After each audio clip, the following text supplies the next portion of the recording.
Hey everyone, Jake here at Walkie Farm, and I'm just checking the cattle. I've been out all day and I'm concerned with Princess here. I'm not concerned. What am I? I'm a nervous grandpa. I don't know. She's a beautiful little heifer, and it's her first calf, and she's special to me. So I'm just coming to check on her. We've had hot days. I just make sure that the trough had water. And it's also interesting to see how your cattle behave at night time. I understand this won't be a very visually compelling video. I was up north recently. I was up at the Central Queensland Landscape Alliance doing a presentation on our farm business and value adding and selling direct to consumer. And I had a chat to a really interesting guy there who spent his whole life in the dairy industry, and now he's grazing beef under center pivot irrigation, and he's doing multi-species fodder crops, and he's doing compost teas, and I'm in their cell. He's never been untoward to me, this bull, Kaya. He's always been good to me, but this is a new situation. There's that heifer that not lost the calf, but the calf was stuck in and I pulled it. That's Russell Crowe's mum. Just giving her a sniff. Maybe she's cycling back. I was actually planning on culling her. Anyway, what my friend up in Queensland, who came from the dairy background, said was that he would go check his cattle at night time, go and have a look. And he said when he was breeding big black dairy cows, Friesians, on their sown pastures with heaps of urea thrown on it, they're producing enormous amount of milk, and they're eating a huge amount of grass, and they're using a lot of chemistry and a lot of input to grow that grass. He said he'd go out all hours of the night and they were always on their feet eating. And he said it just never sat well with him. He's like, why are you eating all night?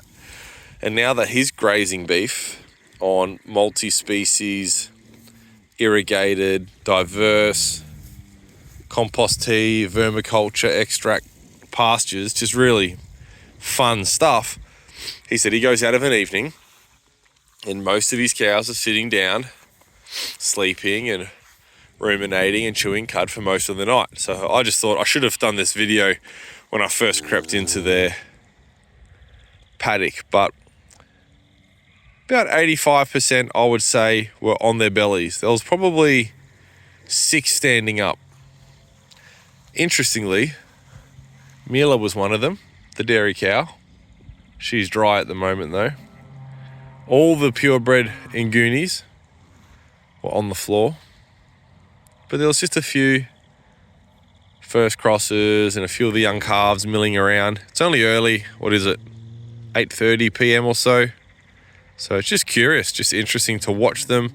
Everyone's shiny, everyone's full, everyone's content. We're almost getting to the point that some of these F1 Nguni shorthorns have, they're almost getting happy lines. Happy lines are these horizontal creases on the side of their abdomen.